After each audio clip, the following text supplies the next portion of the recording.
What's up, Tesla family? It's Ray J back with another video. And in this one, I want to break down what's happening with Tesla, SPY, Nvidia, the QQQ, and a couple of other tickers. I'm going to talk about some big factors involving Tesla that you should be watching for and how things are looking in my personal opinion.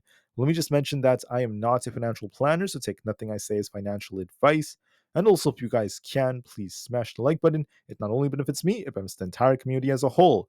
Anyways, now let's talk about the market. So looking at Tesla, we are hovering below our 20 EMA, which is currently around this 200 area. If we break this, Tesla could try to push as we have this inverse head and shoulders like structure, but at the same time, we've been kind of like struggling to do so. There's also a possible double top. So we have both bearish and bullish potential setups. I'm not really favoring either direction quite yet. It depends on a lot of different factors. So I'm going to break down what those factors are for Tesla. Then I'm going to be talking about the charts after that. So the first thing worth mentioning is that Elon Musk is going to be interviewing former President Trump today. It's happening at 8 o'clock p.m. Eastern Standard Time live on X. So it's about to start in about an hour from the time I'm recording this video. Unfortunately, I can't live stream this. I'm not going to be available in the evening today to be talking about this. I'll be back tomorrow to discuss some things. So we'll see what ends up being said. But this is very important. The reason for that is because Elon Musk has said openly that he has endorsed former President Trump for the next election. And on top of this, whatever is said will affect Tesla. So if they say very positive things about policy for the EV markets, this could, be interpreted as a good thing for Tesla. And then inverse head and shoulders could play out if Tesla breaks 200 to push to at least 205. But if the opposite happens and something negative is said involving the EV policies, this could lead to a sell-off. If you lose 195, you're looking for a big tip all the way down to 191. So we'll just have to wait and see. But this is going to be very, very big. I'm very interested to see how this is going to end up going. I can't wait to see what's said. So once again, it's going to be very important for Tesla. For other pieces of news, I just want to mention that for the Cybertruck, they have a new date for the range extender that's supposed to come out in early 2025. Some things worth noting is the fact that you could spend $500 to reserve your spots, and the estimated cost is going to be around $16,000. But this will help increase the range of the dual motor Cybertruck to about 470 miles, and then that's very, very cool. However, just remember one thing, guys. People on Twitter were saying that there's a possibility that people will be able to kind of like install it and then remove it themselves, but that is not necessarily the case. Tesla has confirmed that you're going to need Tesla's service to install it and then remove it. It's going to be like that. You can't do this on your own. So please keep that in the back of your guys' minds. For news about the markets now, tomorrow is going to be a very big day because it's going to be Tuesday, August 13th, 2024, also known as PPI Day. Why is PPI important? It dictates CPI and it gives us more insights for the Fed, not to mention how inflation is looking. So 1 hour before the market opens at 8:30 a.m. tomorrow, we have the PPI report. Just know that PPI month over month and core PPI month over month are expected to be around 0.1 to 0.2%. And then also for year over year, for core PPI, we're expecting 2.7 to 3% overall. And then for PPI year over year for all items, we're expecting 2.3 to 2.6%. So we'll have to see how things end up looking. In my personal opinion, I think most of this will most likely be aligned with expectations, but some of these may be on the somewhat hotter end. Maybe like year over year for PPI might be around 2.6% or so, 2.5%. And the same thing with core year over year, we're expecting like 2.9 to 2.3%, possibly around there. The reason I say that is because when you look at crude oil futures, this has a high correlation with CPI and inflation. We got a slight increase for the month of July. So there's a possibility. Crude futures were at 78.59 back in uh, May, and then June was 78.71, so about the same. And then for July was at 80.56. So a little bit of an increase. I'm not saying this means that PPI has to go up much, but I just think it's going to be close to expectations, possibly on the hotter end of some of these forecasts and consensuses. With that being said, right now the Fed expects almost a 50-50 chance of us getting a 25 or 50 basis point cut. Still in the middle. This is going to be heavily dictated by PPI and also CPI. That's going to be a big one for Wednesday. So get ready for that. So we'll see how things end up going, but that's going to be very, very important. On top of this, there's been a lot of talk. This is another big factor about what's happening with US intelligence. So right now, there's a lot of threats that Iran might end up attacking Israel in a retaliation attack. Once again, I don't like to go over the whole history of the situation. That's not what my job is, and that's not what I'm trying to do. I'm just trying to say that this is very important. And if there is some kind of attack, the market's going to have a big reaction. So that's another big factor. For earnings, there's not really much going on for today, but then for Tuesday, we have the Home Depot. Wednesday, we have Dole and Cisco. And then Thursday, excuse me, we have Alibaba, Walmart, JD, and John Deere. The fear and greed index is currently at extreme fear. Fear is making up momentum and the overall positions. Puts and call option positioning is still at extreme fear, but starting to dip a bit as we're seeing some puts being closed. And the market's going to see a big reaction depending on PPI tomorrow. Tesla, according to RBC Capital, this report just came out. They're saying Tesla's going to outperform the markets. We're seeing the price price ratio dipping as Tesla's kind of lacking some strength. And then volume is only 62 million, so very flat volume. We'll see if we get more volume later on. So, what does this all mean for Tesla? Just know there's a couple of factors to remember. The whole former President Donald Trump interview by Elon Musk is going to be one big factor. The second factor is going to be PPI data coming out tomorrow morning. Those are the two main ones. And then also what's going on with Israel is another factor, but it's not as big. Unless we do get an attack, then yes, it's going to become a huge factor. So we'll see. But those are the three main things that are affecting Tesla right now and the broader markets. So what do I see for the share price? It all depends on what's said during the interview with former President Trump and also what's said with all this other information. If we break 200 on Tesla, I think we're easily pushing up for 205 plus. And if we lose 195, Tesla's dipping back down to 191. Right now, we're trying to push, but we're just kind of consolidating, so it's very indecisive. So the best thing to do, I would say, is just wait and see which way we break, and that's going to determine what the bigger move is. A lot of stocks out there are showing some life, and we do have a potential inverse head and shoulders that does give Tesla some potential to push. But this depends on the interview with former President Trump and also what's said from before. If the double top plays out, then this will be dipping down to this imbalance. So once again, guys, I'm kind of in the middle for once, and I just have to wait and see what happens with PPI. The daily is also indecisive, going back and forth and back and forth, so give it some time. On SPY, we look a little bit more bullish overall, but this depends if you break resistance. If we break 535 tomorrow, look for 538, then 540. If we lose 530, look for a dip all the way down to about 526. We're kind of in the middle, so give this some time. Now, SPY is favoring the upwards direction right now. There's a good chance we may continue to push all the way up to this gap resistance, if not the gap fill. So we'll just have to see how things end up going. This is going to be very pivotal for the way things end up developing, so be very, very mindful of the way the market is developing. We favor upside, but that's not a guarantee right now. It depends on the PPI report and also the news involving Israel. So just be ready for anything, but just know the charts do favor upside. ES is also forming a nice wedge right here, so this does technically favor upside a little bit more. If we break 53.80, we'll be looking for the 5400s. And if we lose our 20 EMA at 53.44, look for a dip. This chart is also favoring the upside, so please keep that in the back of your guys' minds. For a few more out there, I just wanted to call out SPX. SPX is looking pretty good as well. If we hold above 53.50, I'd be looking for this gap fill all the way up towards this 5400 area. If we lose 5300, look for a dip all the way down towards 5250. This chart, in my opinion, is favoring the upwards direction, so we'll see if that ends up being the case. So give it some time as well, and we'll have to see how things kind of like develop. So that's going to be key for us. Make sure you guys are prepared for anything, and just know that the market is still favoring attempting to push, at least for now. Now, if we do get that push and we start hitting this resistance, be prepared because this gap might fill quickly, but that doesn't mean the moves will last. So the market may make some very, very quick moves too. For other tickers out there, I just wanted to mention that as of right now, we're also favoring the upwards direction for Nvidia. We're trying to make higher highs and higher lows, which looks pretty good. And we favor trying to go up to about 113. Now, if we end up losing 105, look for a dip all the way down towards 103.5. But looking at the way things are developing, I think we favor upside, and I think that there's a good chance of us going up to about 113. So in my opinion, Nvidia is favoring the upwards direction. I think that there's a good chance we try to push higher, and we may attempt to go right back up.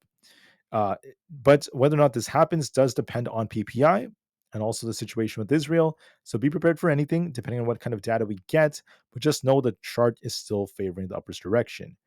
For Bitcoin, Bitcoin is in the middle. We have 58,000 as key support. If we lose that, we're dipping all the way down to about 56,000. If we break past 60,000, we'll be pushing all the way up towards 62,000. There's going to be a $2,000 plus move on Bitcoin over the next 2 days, or even like within that. So we just have to wait and see how things are developing. If something happens involving Israel, the whole market's going to sink, by the way. So make sure you're prepared for that just in case. Right now, I don't see that news. So the main thing to watch for is PPI. If PPI is decent, Bitcoin could push up for 60,000 plus. If not, we're going to be looking for a rug pull. So give this the time it needs. For other factors out there, we also have NQ. NQ is forming a nice bullish wedge right over here. So this is looking pretty good in my opinion, but just know that if we break this resistance around this 18,750 area, NQ is going up towards that 19,000 zone. If we lose 18,500, there's going to be a dip all the way down to this imbalance towards 18,200. With this bullish wedge that's forming, this chart is favoring upside for that 18,750 area. So we look more bullish on NQ in my opinion. Now, whether we get that break, though, depends on PPI and such. But right now, this chart does favor upside a little bit more. Now, technicals are not everything. Don't just trade based off that. Wait for the data. Be very, very patient. But just know that the setup does favor upside a bit more. For the QQQ, okay, we're basically watching for this. Our 50 EMA is around, it's currently around 454. If we break this, we're going to be looking for that gap fill all the way up towards that 456 area. If we reject, look at 448 as key support. If we lose that, we're dipping all the way down towards 445. This is looking a little bit more bullish as we're making higher highs and higher lows. And it looks like it wants to fill this gap. So I do favor that a little bit more based off technicals, but don't solely trade based off that. Don't just jump in for no reason. It's going to depend a lot on what happens with PPI. So we'll wait and see, but just know this chart is favoring upside. Apple's also looking pretty good in my opinion. We came up to fill this gap exactly as I predicted yesterday. If we lose 215, we're going back down to 212. If we hold 215, we could be pushing back up towards 221. Apple looks more bullish. It's making higher highs, higher lows, holding up nicely. As long as we're above 215, we remain bullish. Whether or not that continues, however, will depend on a lot of different things. So just be very, very patient as far as things go, and we'll just have to see how things come from here. But in my personal opinion, I think there's a good chance of us trying to push. I think the chart looks a little bit more bullish, and then we'll have to give this a little bit more time.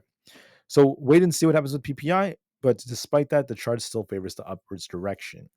Now, Palantir is kind of slowing down right here, forming a bearish divergence. So I'll see if that ends up developing or not.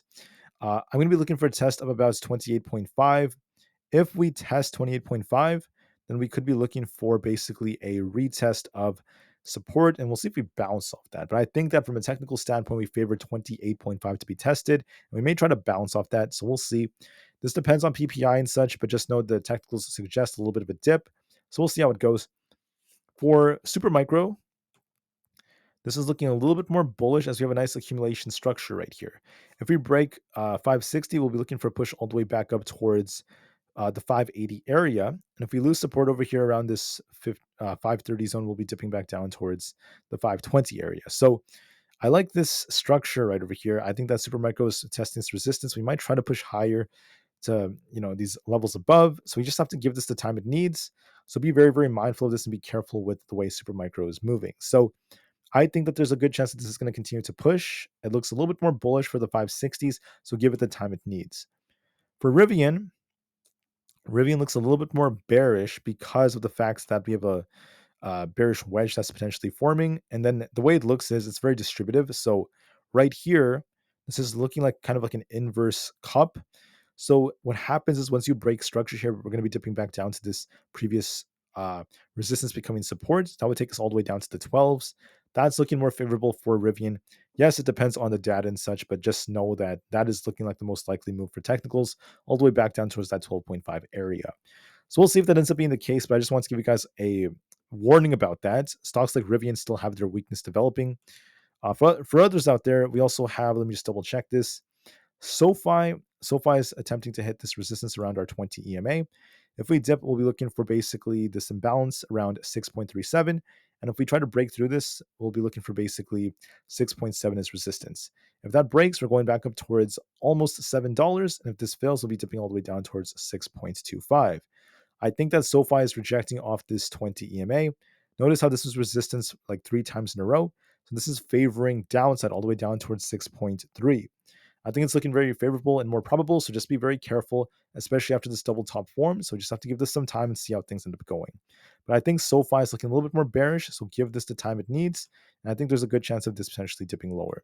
For the IWM, I just want to say that the IWM is not looking that great to me. We have a double top that's forming If we break this high at 208, we turn back to bullish. If we fail to break 208, then it's not going to look too good. And our support right here is at 205. We got to bounce off this. We have to tomorrow. If we don't, I see a risk of us going all the way back down to 201. So we need to bounce off this support. I'm hoping that the IWM tries to get that bounce. If not, it's not going to look too good. It's also going to be heavily dictated by PPI. So we'll see. But just know from a technical standpoint, we're at critical support right now in the IWM. We got to hold this. We did close below 205, which is not the best of signs, but there's still some hope as we have this trend line. I kept this the same since yesterday. I haven't really touched this, by the way. So we'll see how things go.